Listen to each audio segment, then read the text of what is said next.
Welcome back, everybody, to Grand Tactician, the Civil War. Just got back from our family vacation and ready to start making daily content on the channel again for you. We are all updated as far as getting all the patron units in. A few people have messaged me saying, hey, I haven't seen my patron unit in the game. Please remember, as always, if you are requesting a patron unit through Patreon, to reply to my post with those requests. If you send me a message through Patreon or an email, your unit's not going to be in the game. You've got to do it by replying to the post. That way I keep them all in one place, all in one list. I can make sure that I get them. Things get lost when they come through in messages. So we are all caught up. It is November 1st of 1862. We are trying to reorganize the situation in Tennessee, where the Confederacy has just loaded up so many men in and around Nashville. So we're going to try to break that up as best we can. Joe Hooker is going to start moving south, and we're probably going to settle him in around Memphis now that we control the Mississippi River. And then we'll probably kind of hunker down for the winter as we get into bad weather. We're going to pull Grant's army back just north of the Tennessee-Kentucky border. We're going to keep McClellan here in East Tennessee, and we do have the First Corps transferring from the Army of the Potomac over to Grant's army, because we're holding things just fine in the east with what we've got. So we've got the Second Corps up here in, I don't know why they're having issues with food, the Second Corps. We may have to pull them back to Winchester just to deal with that issue. I don't want to pull back out of Richmond, though. So we've got Schenk's Third Corps sitting. All right, Republicans maintain the majority. In the congressional elections. That was historically a big deal. So we're going to pull, I think we're going to go ahead and pull the 5th Corps back. Oh, we can't because of their readiness. And I'm going to pull the Army of the Potomac headquarters back in here in the middle somewhere of where these 3 corps will be. All right, so I think we're getting the next chapter. That's a quote attributed to Lee at the Battle of Fredericksburg, which happened in December of '62. Yeah, so we're on to chapter 3 now. So let's take a look at the situation. Nashville is under siege. We lost Nashville, not unexpected at all. We're trying to send the Army of the Tennessee headquarters up. Army of the Kanawha against Hudson's Corps in East Tennessee. Interesting, I didn't even see the Confederates moving up that way. All right, McClellan, let's see what you got. Okay, the Battle of Kingston. Let's see what map we're on here. I don't recognize this one. I don't think I've ever fought on this map before. Awesome. Love fighting on new ones. Soggy Bottom. Soggy Bottom Boyce. In constant sorrow all through his days. All right, let's see what McClellan's got. He's estimating 40,000 Confederates. They don't have nearly that many, but that is such a McClellan thing to do, to think that's how many they have. All right, let's get organized here. Let's take a look. There really aren't that many objectives on the map. There's one here and then a few here, so we really just kind of have to hold tight, and this looks like a good spot to do that right here. Let's zoom in and get a look at the terrain a little bit. It's a nice open battlefield. Ooh, there's a big hill right there. That might be the place to park. Make him come at me. Maybe hold some down here to hold the objective. Yeah, I like that. So the first thing we need to do is now we need to march these forces up and over the hillside as best we can. Get them into a more advantageous position.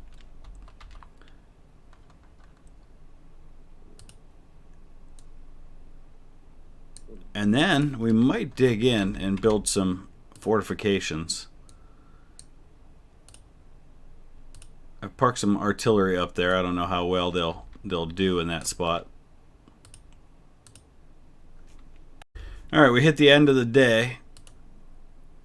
So now we're going to be moving into the next day. Let's go ahead and, in the meantime, build up those fortifications. I don't know if he's going to actually attack me up here or not, but I have no reason to do otherwise but to defend.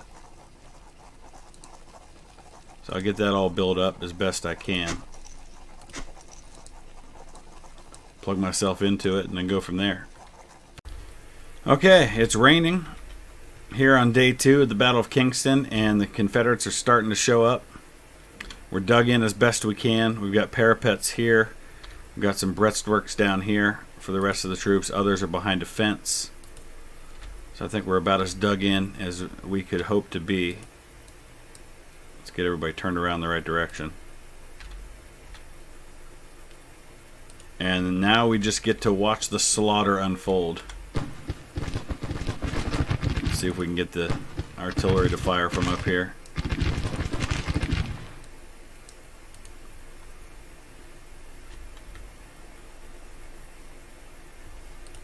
It's going to start with the Adirondack Mountaineers. Fitting then that they are fighting on the hillside.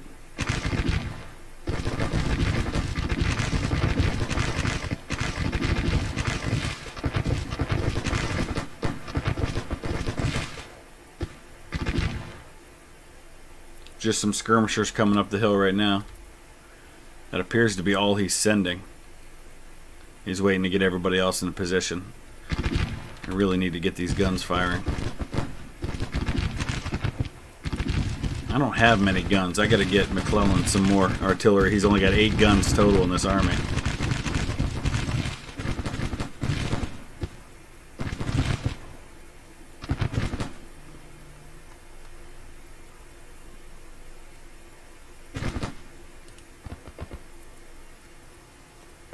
There's the Wandering Regiment, 8th Michigan. Gonna get some flanking fire on the skirmishers.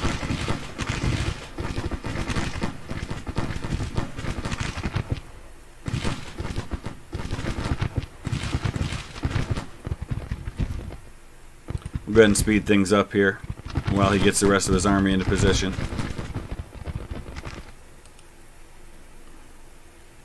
For McClellan's army, a lot of these guys, this is their first combat.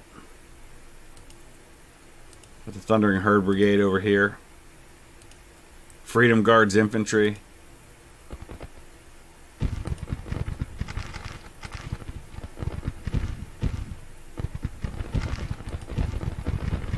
Looks like the Calgary Highlanders under Erasmus Keyes are going to be right in the middle of it too. Highlanders and Mountaineers. Perfect for fighting on the hillside.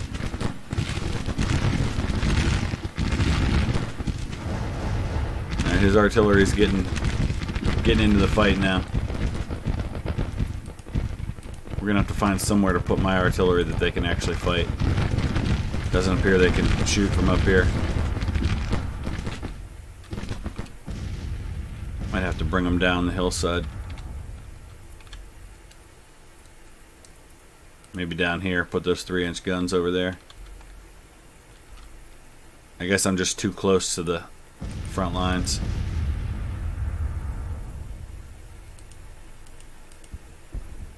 These are just 3 12-pound Napoleons. Alright, what's he doing? He's going to attack me on my right flank, it looks like. Let's bring Custer and his 1st Cavalry. No, not there. Let's go back this way.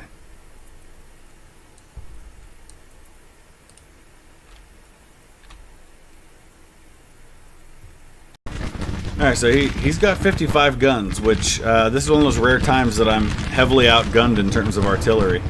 So we're just going to pretty much sit tight in our fortifications, make sure we're not losing too many men. I got to get some of these units upgraded with their weapons. Let him exhaust his ammunition. I'm going to send Custer out here on the flank to harass the artillery that's out here on the edge of the line. It's going to take a while for those orders to get there, though. Let's get McClellan a little closer to the front lines.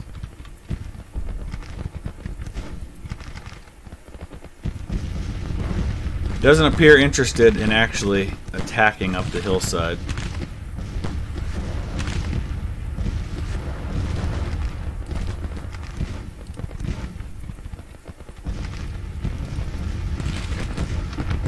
Again, I'm just going to keep an eye on the situation with the casualties, make sure that his shelling's not doing too much to me.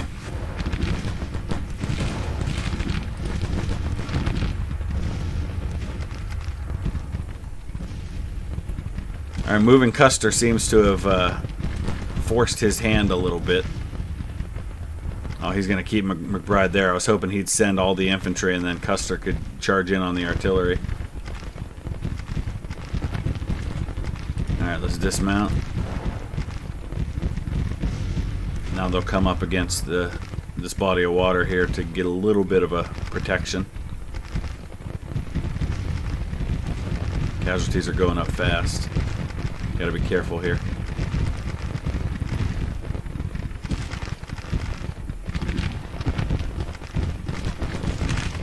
Jocelyn rifled carbines have a 300-yard range, 10 rounds a minute, so we're going to run low on ammo fast. But at least for the time being, we'll outgun them.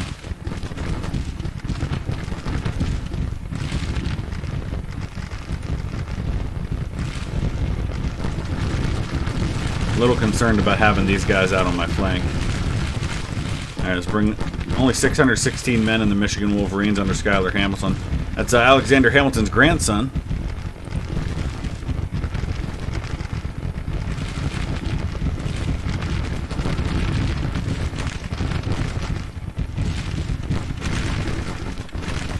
How we doing, Custer? Blown through a sixth of our ammunition already. But inflicting 3-to-1 casualties, so we'll take it.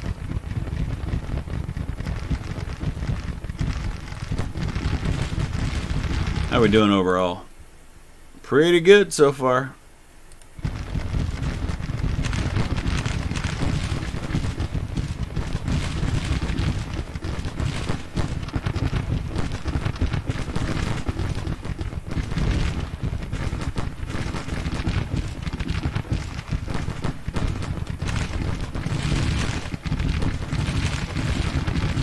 This is just an impossible situation for the Confederates, I think. He's sending in an order here to Hudson's brigade. Let's see what it is.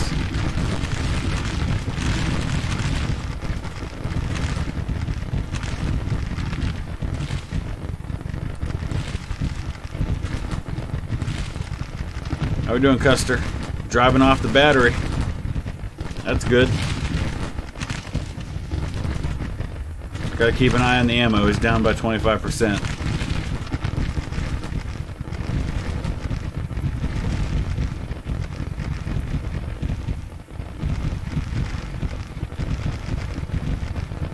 He's sending out a lot of skirmishers. Alright, let's speed things up a little bit. I think we're pretty solid. Make sure there's nobody that's wavering. Nobody's taking significant losses except for Negley, who's got the poorest weapons and the poorest cover of any of my units. Plus, this is his first combat.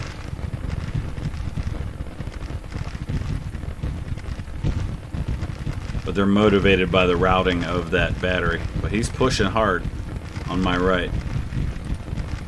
Custer, wow, Custer's lost 400 men now. How many has he inflicted, though? If he's lost 400, he's got to have inflicted significantly more. Almost 1,000. Hopefully he can drive them off before he runs out of ammo. Lincoln Loyalists are going to get into some melee combat here.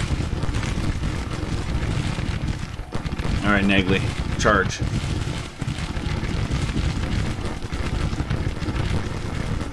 We'll send in Schuyler Hamilton's men as a support to that. Even though there's only 600 of them. They lost a lot of men from attrition because they haven't even seen combat yet and they're down to 600 men.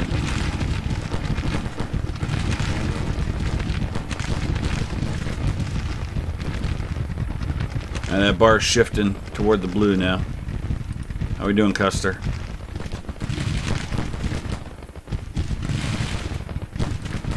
"27 rounds left. Alright, we've broken the Confederate left.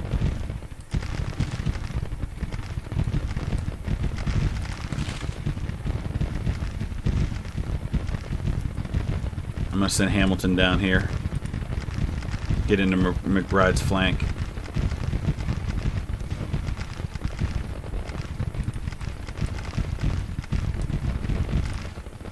Let's advance the Calgary Highlanders up here to get into the flank of the of Steedman's brigade. All right, we just broke McBride. Nice job, Custer. Looks like Evander Law's commanding a division there now. Let's mount up. Who do we cause to surrender? Hudson's brigade surrendered. Nice. That was the unit that had charged in up here. We could probably do the same to Griffith if we press things a little bit.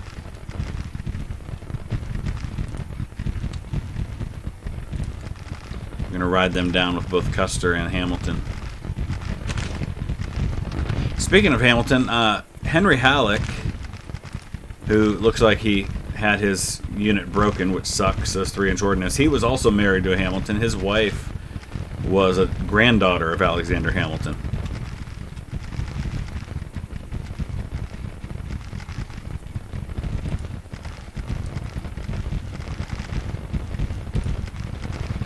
We got this. It's just a matter of time now.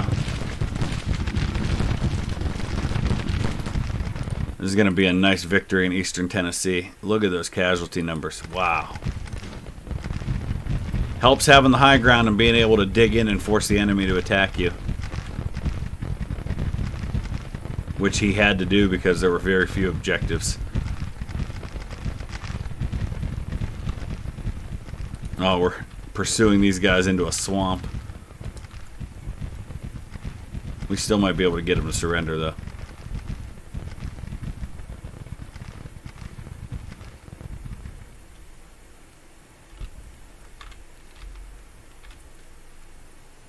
Otherwise, I'm going to hold.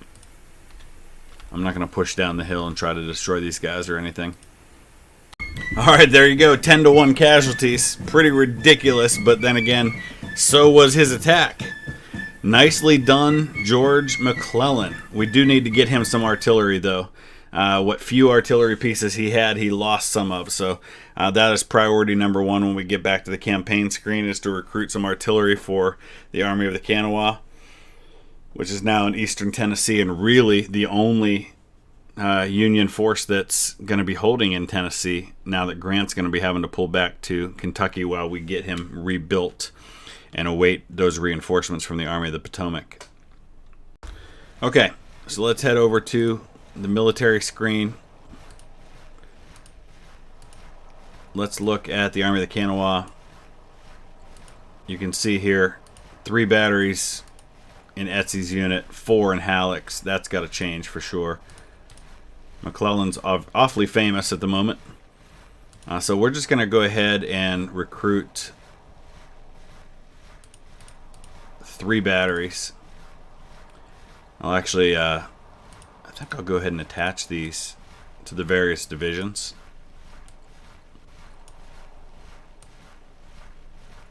It's going to take a while for them to arrive. Marson Patrick, he was the provost marshal of the Army of the Potomac historically. 6-pounders ain't going to cut it though. Ooh, there's a 30-pounder available now. Don't have any Napoleons available. We'll give him a 30-pounder. Although the mountains of East Tennessee might not be the best place for operating 30-pounders. Yeah, I think I'm going to change that out. We'll use those somewhere else. I really need to get some of these units built up a little more, though. I'm going to recruit another cavalry unit and then use that to reinforce the ones that are already there once it arrives. Well, this is bad. Once again, we're dealing with some food issues and supply issues for the Army of the Kanawha. We can't move him at the moment because of his readiness situation. Really having some major supply issues in Eastern Tennessee. Not entirely sure what to do about that. This supply depot is maxed out. I guess we're going to need a few more. I don't think we're even able to build anything right now. We've got just the one supply depot, it appears. Let's build another one right here. All right, Army of the Tennessee is safely back in Kentucky. First Corps is on its way, though it's got a long way to go to get there. Oh boy, and the Third Corps is going to be pretty heavily outnumbered. I mean, it's pretty even for the first day, but then it's going to get kind of ugly after that. Where's the Third Corps? They're down here in Petersburg. They don't have any reinforcements available to them because we're kind of spread out of the Army of the Potomac. Okay, let's do this. Our old friend, the Cold Harbor battlefield, Cold Harbor, Mechanicsville, Gaines Mill. Lots of objective points available here. We've got to press things. We've got to be aggressive anyway because we've only got a certain amount of time. Oh, we're starting after midnight. That's actually ideal because that gives us the max amount of those 34 hours before his reinforcements arrive. So we're going to press everybody forward. Try to figure out, looks like he's down here around New Cold Harbor. We're just going to have to keep all of our men together on whatever roads we choose to use.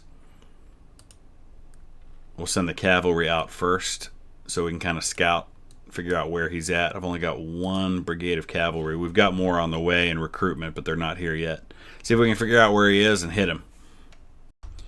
So the Cavs out front, they've got evade orders, so if they do make contact, they'll pull back. We're going to send our 2 divisions right into this area around Bethesda Church, the artillery back here.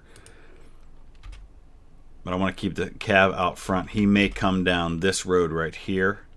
He may also skirt over this way and try to grab this objective, so not entirely sure yet which way he's going to go. I'm going to send the Cav out to cover this approach,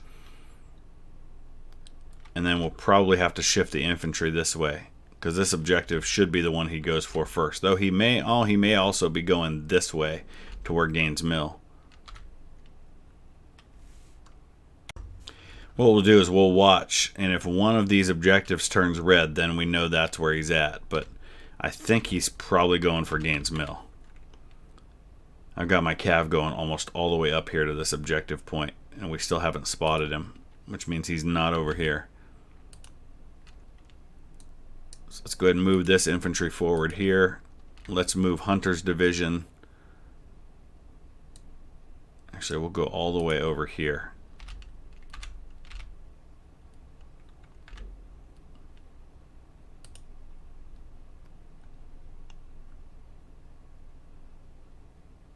Bring the artillery up to about here for now, so they'll be right kind of center. They can support either side. Alright, still no sign of the rebels. I don't know where he could be moving to. We're going to put skirmishers out from both of these divisions. He's not here, he's not here, he's not over here. He's got to be back in here somewhere, just sitting tight. But now we're able to defend our position because we've grabbed enough of the objectives. I do feel like I should probably move up as far as Walnut Grove Church, maybe dig in along this road here. And that'll probably be enough movement for the time being. Let's bring the artillery up right into this field for now. And then we'll just sit tight.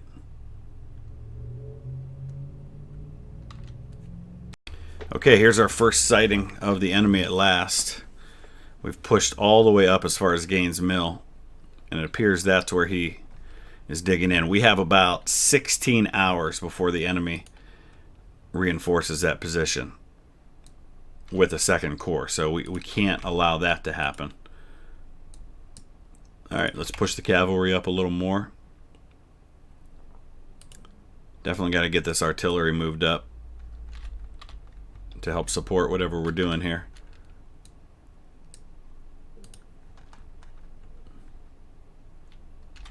He's coming through the swamp at the moment. Alright, send out skirmishers.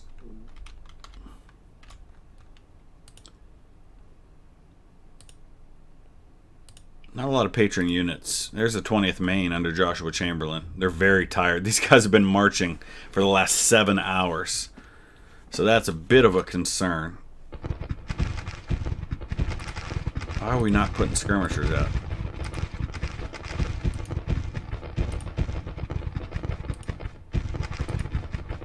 I guess over here because they're already engaged.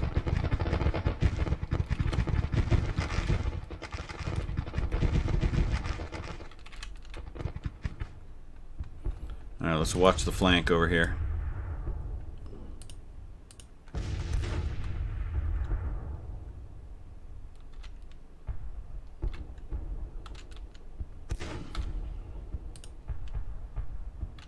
We got 10-pounder Parrots, 14-pounder James, and 12-pounder Napoleons.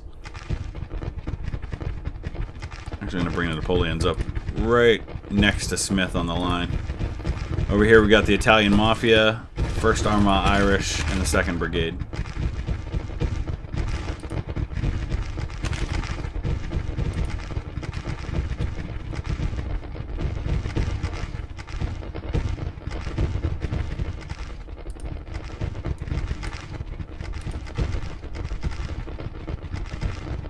It's 9 a.m. Our men have been marching most of the night. We've got 14 hours until Clark's Corps arrive. So for the time being, pretty even in terms of strength. In fact, we outnumber him slightly, at least according to our estimates.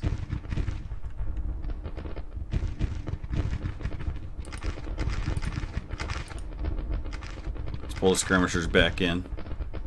They're getting low on ammo.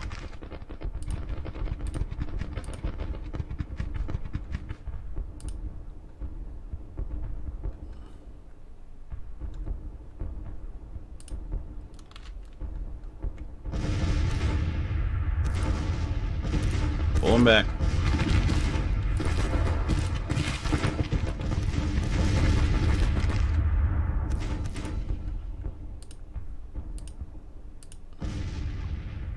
We may have to press this a little bit. He's got higher morale. We've got more objectives. We're told we can sit tight, but time's not on our side, so that's a factor. Alright, we can probably go ahead and bring up this cav now. And I'm going to go ahead and shift Kime over this way slightly, see if we can start pushing into his flank a little bit.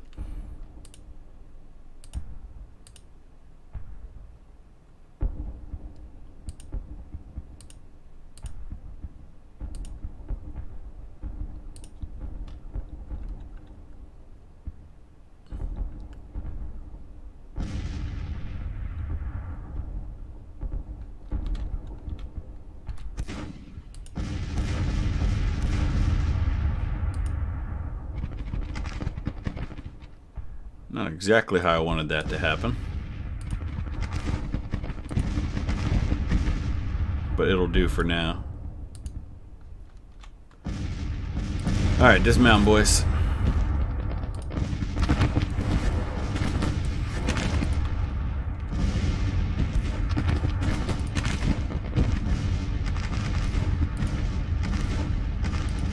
I think that works for now. I'd love to get a 3rd Brigade firing on them, though.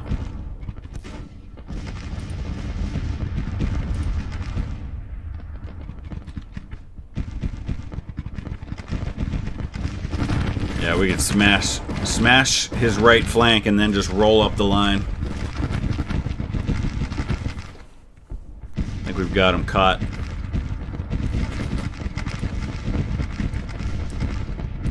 Move Baldy Smith up.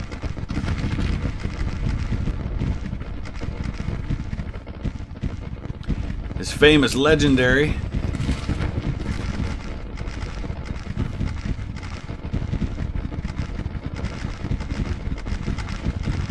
No way Millen holds up under all this. He's already lost 1,000 men. Yeah, he broke in a hurry.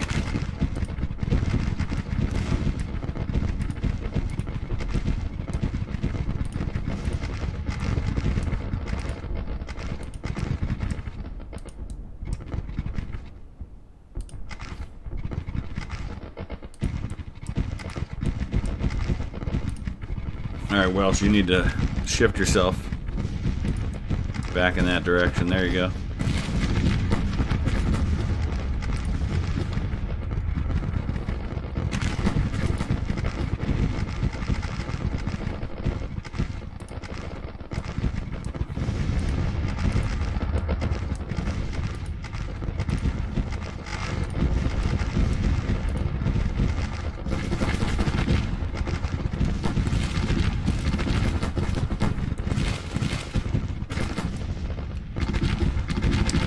That's weird. Why won't they?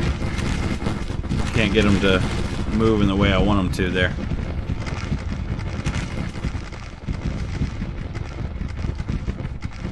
Yeah, I think this one was over before it started just because I was able to get that cavalry up there and get on his flank.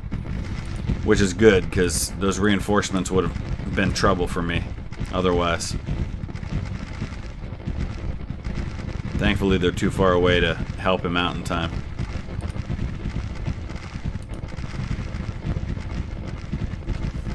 At Burnside. People forget how young Burnside was. He was in his 30s during this war. A lot of these men were. A lot of these commanding officers. Joshua Chamberlain was, I think, 35 at Gettysburg. Yeah, he's 34 right now.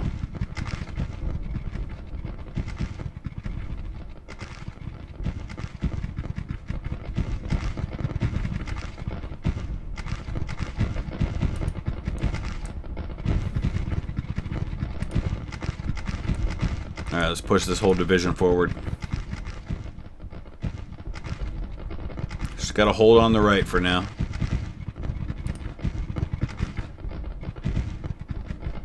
While we continue to break his right.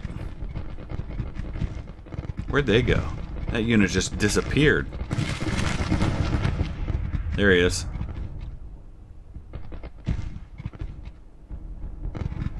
Oh man, he's going big or going home. That's his attitude here.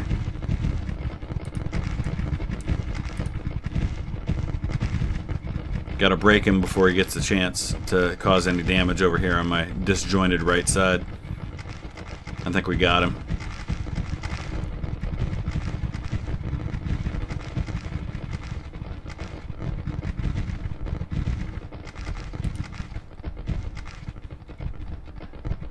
Got to force this issue to be decisive before his reinforcements arrive. How long do we have? Oh man, look at these casualties have been so one-sided lately. Mainly because the Confederacy's so close to losing that their morale just breaks in a hurry. It wasn't that way early on. Alright, another 1,000 to 8,000 debacle for the Confederacy.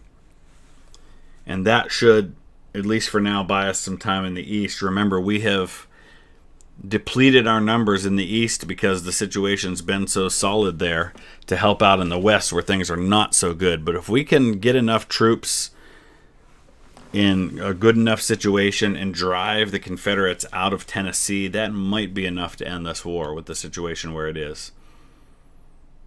We'll take a look and see what the situation looks like now in terms of morale. Because the Confederate morale, if it drops below 25, that's it. The war's over. And I think they got to be in the 30s now. Yeah, they're at 36. It wouldn't take a whole lot more to push that down.